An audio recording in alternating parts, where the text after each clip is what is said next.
Sabila, sudah terima uang kan? Belum mah adung ke. Jom papa. Kamu di apa?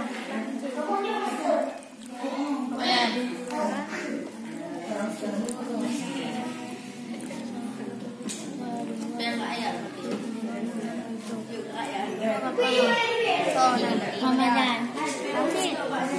Kedua. Dia adalah. Hanya di belakang ada burungnya. Pasang. Pak. Udah coba belum?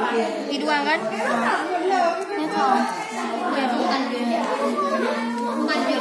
Pak.